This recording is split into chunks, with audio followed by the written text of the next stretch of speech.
Hey Thanos, say something that'll make me mad. James Gunn was fired and is working for DC now. What? Don't listen to him. He's been rehired. It's okay.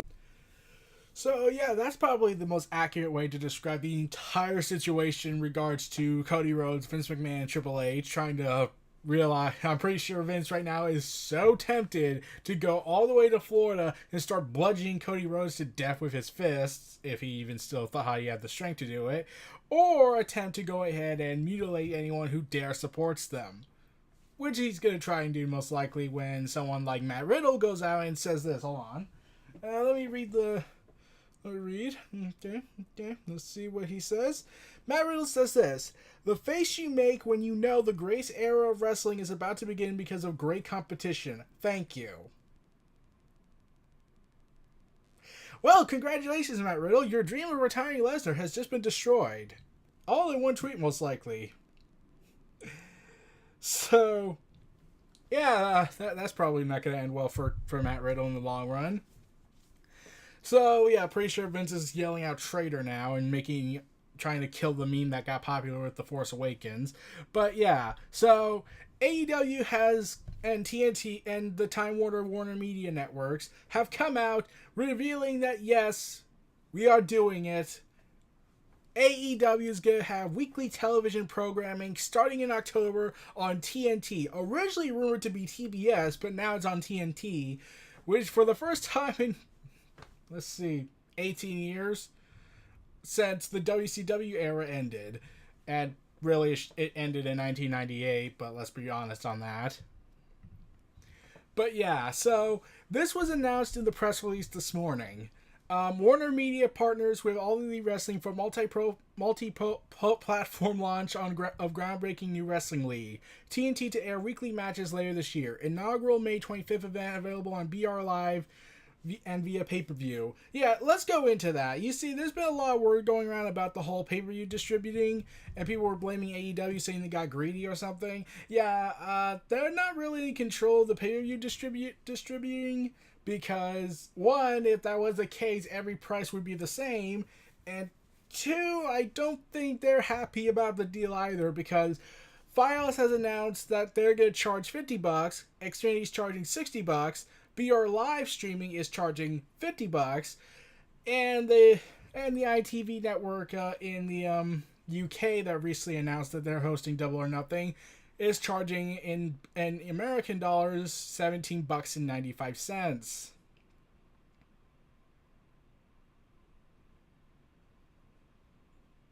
Luckies. So yeah, it came out today in a press release during a big event in New York, where Warner Media announced that today, and this is what the document says. Warner Media announced today that it's partnering with All Elite Wrestling, the new professional wrestling promotion featuring a world-class roster of diverse male and females wrestlers, giving fans a new wrestling experience for the first 10 and 20 years. Yeah, I'm sure that's not a shade at anybody. Warner Media and AEW together will build this powerhouse sporting league from the ground up and will begin airing weekly matches later this year. With this league, AEW is introducing a new generation of wrestlers to fans, offering fun, gripping, and authentic athletic matches that will make wrestling more accessible to a broad audience. Warner Media will utilize its position as the next generation global media company to build this league into a global pro wrestling franchise. Founded by President and CEO Tony Khan. AEW is headlined by members of the Elite, the Elite, which includes the Young Bucks, Cody and Brandy Rhodes, Kenny Omega, and Hangman Page, and a roster that includes the legendary Chris Jericho, the Ayatollah of rock and roll. And this will also be his first appearance on TNT since 1999, so really 20 years. And Cody, Kenny Omega, and the Young Bucks also serve as executive vice presidents of the company, in addition to in-ring talent, and Brandy Rhodes serves as the chief brand officer, or as Brandy Rhodes has been saying, chief brandy officer. Later this year, Warner Media will provide exclusive multi-platform access for fans to watch AEW events, airing live weekly matches on TNT in prime time, as well as streaming them through Warner Media's BR Live and on pay-per-view, a leading digital sports enterprise. BR's high fan engagement will provide an invaluable opportunity to build AEW's audience. According to Michael, whatever his last name is because I can't pronounce that, Executive Vice President, Commercial Operations, Content Strategy and Monetization, TBS and TNT, said this. All Elite Wrestling is a talent-forward, fan-first league whose inclusive approach to creating high-quality athletic wrestling competitions is already making waves with fans and attracting top-tier wrestlers. Yeah, except most of those top-tier wrestlers that are well-known, yeah, they're kind of locked in a huge contract because Vince is that petty about everything, is trying to make their lives as miserable as possible because one can't do a southern accent. Wrestling fans have wanted, and this is what Tony Khan, insert Khan clip, okay, President and CEO of AEW, said this. Wrestling fans have wanted and needed something different, authentic, and better for far too long. AEW is answering the call. AEW is about more than wrestling. It's about a movement fueled by wrestling fans who have been undeserved and perhaps even disappointed by what the industry has produced in recent years. Yeah, I can't think of anyone who's been doing that. AEW is rising to the occasion with Double or Nothing, and today taking its first step further by partnering with Warner Media, which is as committed as we are making wrestling fans the one and only priority. With Warner Media, AEW is poised globally to redefine wrestling as we know it today. And focused on producing fast-paced, high-impact competition, AEW offers fans less scripted, soapy drama, and more athleticism and real sports analytics, bringing a legitimacy to wrestling that has not been previously had. Wrestlers will also be given more freedom to explore their characters and highlight their athletic abilities, introducing statistics to wrestling for the first time ever. AEW will raise the stakes for its matches and deepen fan engagement by tracking each competitor's wins and losses as the wrestlers pursue championship, analyzing their moves, assessing damage to their opponents, and providing insights into their winning streaks.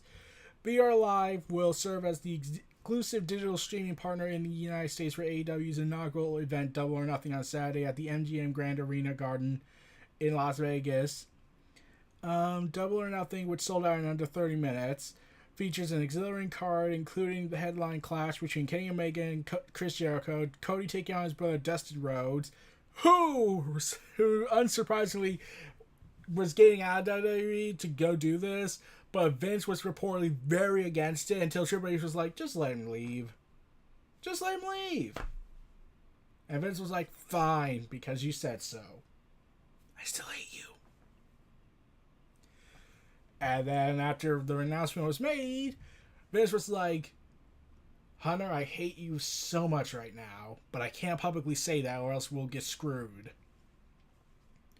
The Young Bucks battling the Lucha Bros for the AAA World Tag Team Championships, which I kept hearing was watched by 4 million people in between the U.S. and Mexico. So, yeah, they don't draw, remember?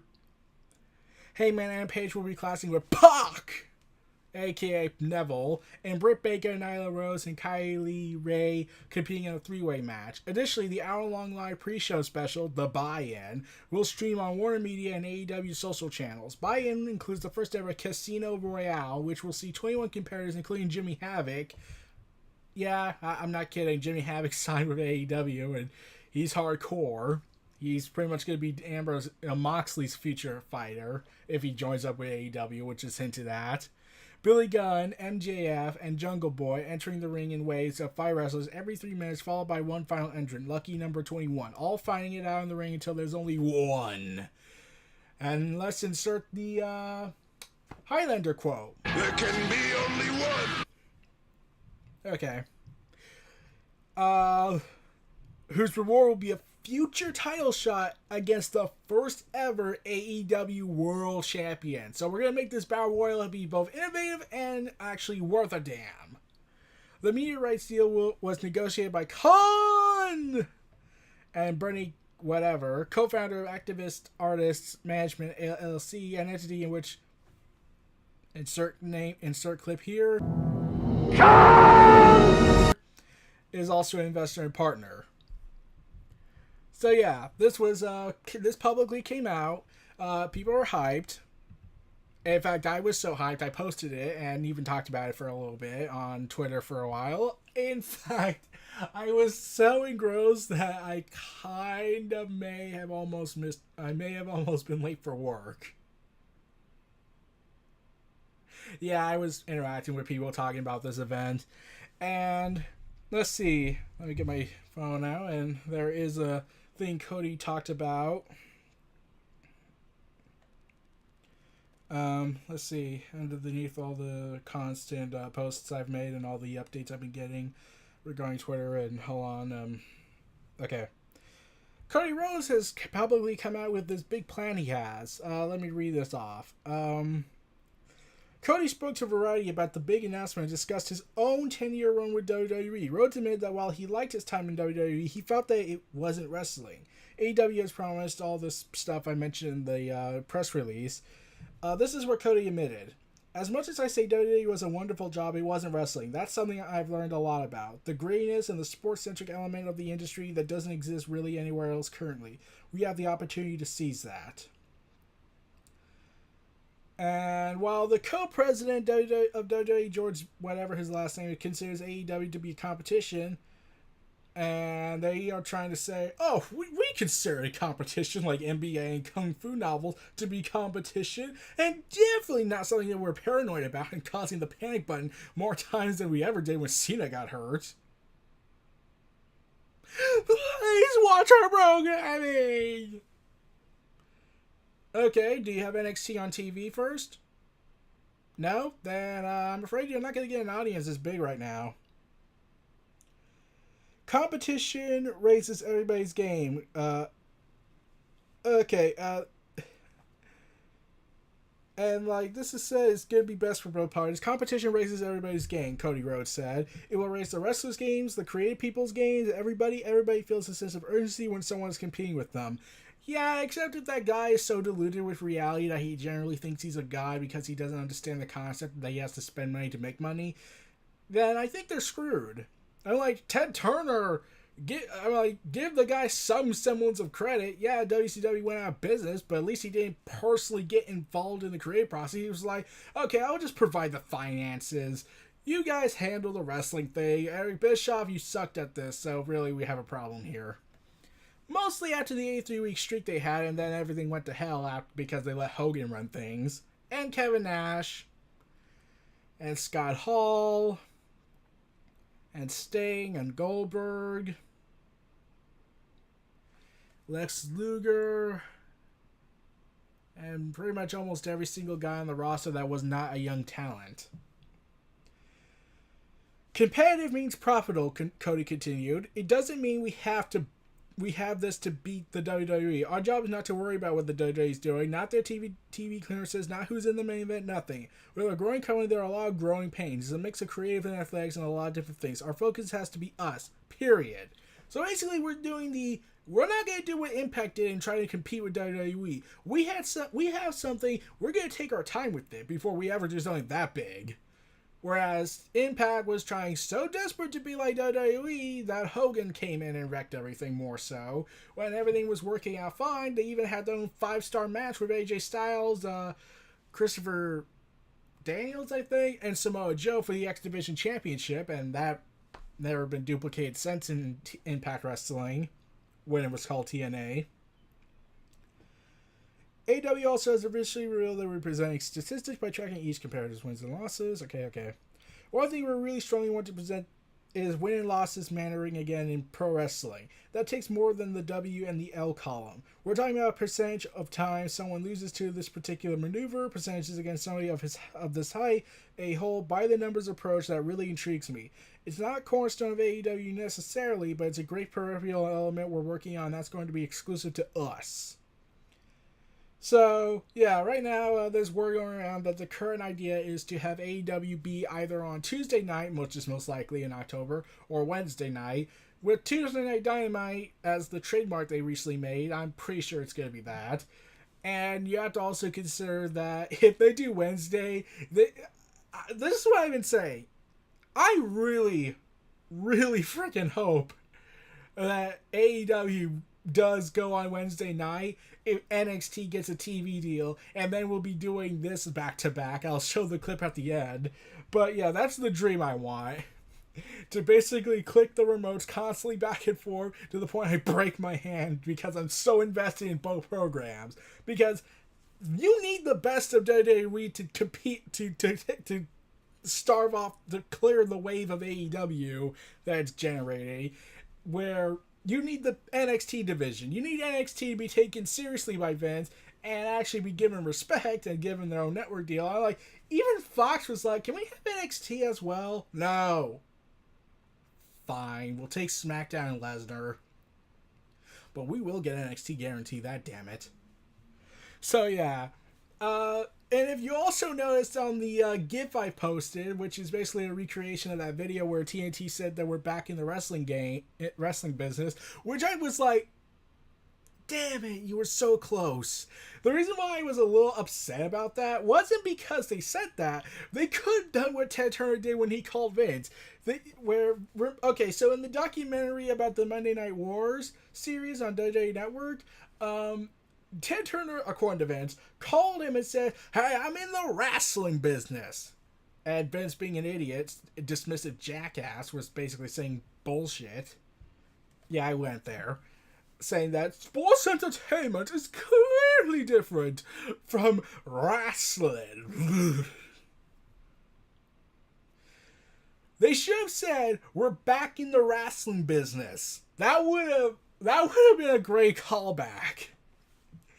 So I'm curious as to know what Vince is probably doing. I showed the clip at the beginning of the video where Star-Lord's punching Thanos in a way that probably best describes the situation. And Triple H is trying his damnedest to calm down his father-in-law, more so since he's been liking tweets that have been pissing people off backstage, no doubt.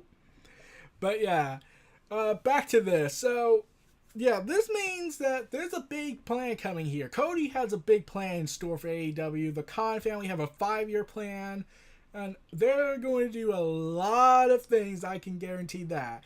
And like I said, in this GIF I'm showing, that's part of the video, I added in an edit to it on the GIF when I was trying to turn the video into a GIF from Twitter, saying the wrestling rebirth begins, because that really is what it is. We've had for years dealt with WWE and its complacency. We've had all this complacency going on in recent years.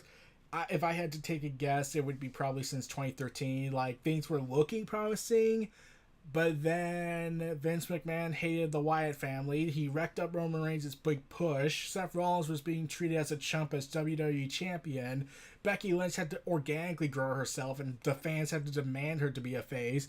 Brock Lesnar started being more lazy. Yeah, it's more like a mixed bag of complacency and yet trying its damnedest to have the roster try and be innovative. Now it's gone into full, we don't know what to do, we gotta panic. So yeah, this whole thing probably is not going to help the backstage morale because Vince has lost it more so, especially what he did to the Revival for the last couple of weeks, but that's a different story.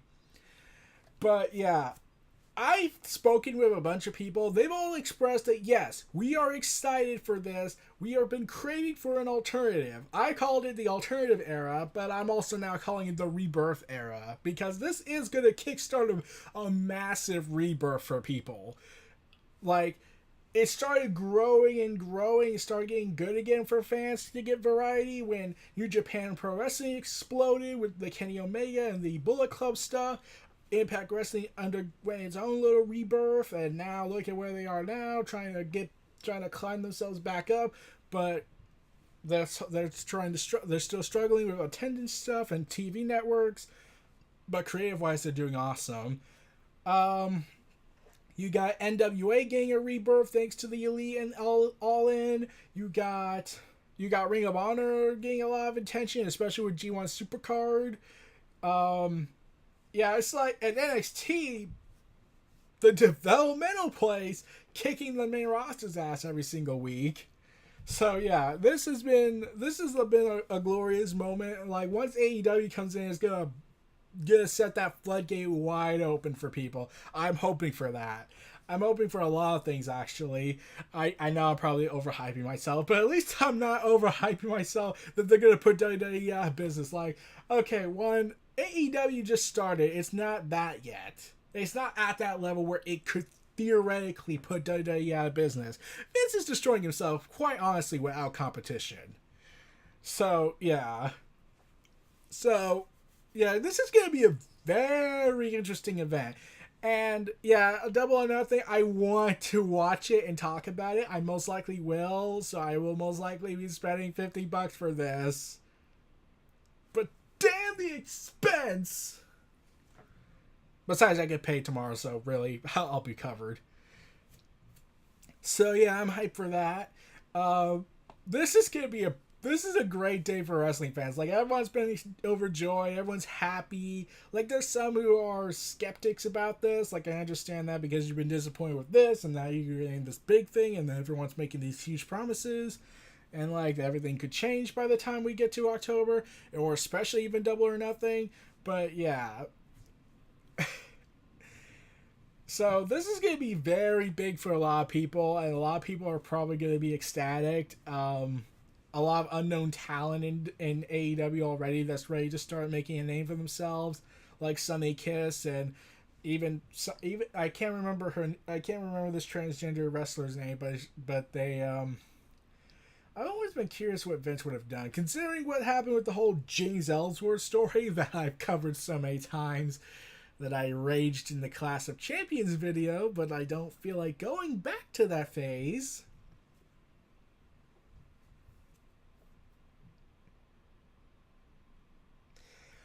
By the way, I met James Ellsworth at Walmart once. I did a